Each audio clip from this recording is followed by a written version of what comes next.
अगर आप गलत कर रहे हो, बेशक आप औरत हो या मर्द हो, आप गलत कर रहे हो। कभी भी एक इंसान की गलती से पूरे जेंडर को आप लोगों को नहीं जज करना चाहिए। आप चीटिंग को कभी भी जस्टिफाई नहीं कर सकते। यार कुछ न कुछ नहीं तो आपने कम से कम उस 4 महीने के बेबी के बारे में सोचा होता। बट कौन सा इस्लाम कहता है कि आप अपने पार्टनर पे चीट करो? सो अभी तक आप लोगों को लिज विजर की सिचुएशन के बारे में तो पता चल गया होगा।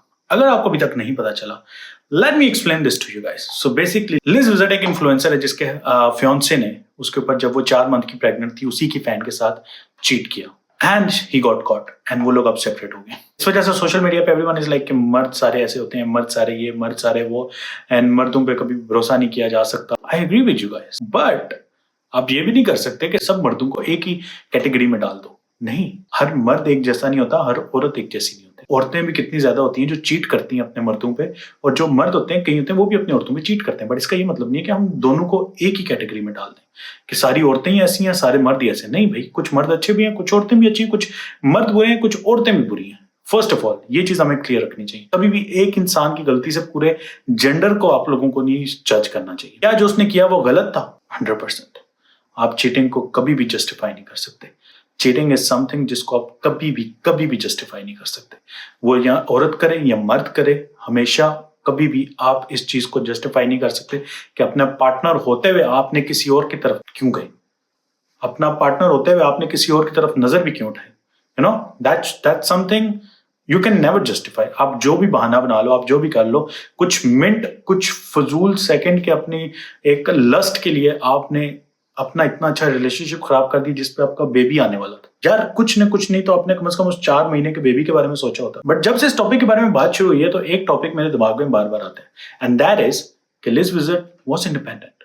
उसने अपने लिए स्टैंड लिया, वो सेपरेट होगी एंड वो अपनी जिंदगी सेपरेट भी होकर आराम से गुजार सकती है। बट अगर हम सोचें हमारे कल्चर में, हमारे देसी कल्चर में कितनी ज्यादा औरतें इस चीज के लिए सफर करती हैं कि उनके मियाँ उनके साथ चीट करते हैं। They have to accept it and they have to live with it. क्यों? सोसाइटी प्रेशर कि कोई नहीं, मर्द है, मर्द तो करता ही है। घर वालों का प्रेशर, नहीं नहीं बेटा वो सुधर जाएगा, बच्चे हो जाए कुछ हो जाए वो सुधर जाएगा, टाइम दो, कुछ टाइम बाद तो तुम्हारा ही होगा। And this is so common. हम लोग बैठ के सोचते हैं कि नहीं नहीं ऐसा हो नहीं सकता, बट ऐसा हो रहा है, ऐसा होता है हमारी सोसाइटी में। एक नॉर्मल चीज है, बट इसको कोई बात नहीं करता क्योंकि मर्द कुछ भी कर सकता है। हमारी सोसाइटी में, देसी सोसाइटी में, औरत के पास इतना हक नहीं होता, अपनी वो इंडिपेंडेंट नहीं होती कि वो अपना स्टैंड ले सके, तो वो पूरी जिंदगी उस चीज को बर्दाश्त करती है। एंड जस्ट इमेजिन कि आप एक चीज को बर्दाश्त कर रहे हो पूरी जिंदगी। क्यों? क्योंकि आप स्टैंड नहीं ले सकते, फैमिली प्रेशर है, सोसाइटी प्रेशर है, या आप इंडिपेंडेंट नहीं हो कि आप ये स्टैंड ले सको। मुझे नहीं समझ आती कि हम इतना इस्लाम को फॉलो करते हैं, हम इतना कहते हैं कि इस्लाम हमें ये सिखाता है, इस्लाम हमें ये करता है, बट कौन सा इस्लाम कहता है कि आप अपने पार्टनर पे चीट करो? कौन सा इस्लाम कहता है कि आप अपने पार्टनर के साथ मुखलिस ना दो? तो I think this is the high time.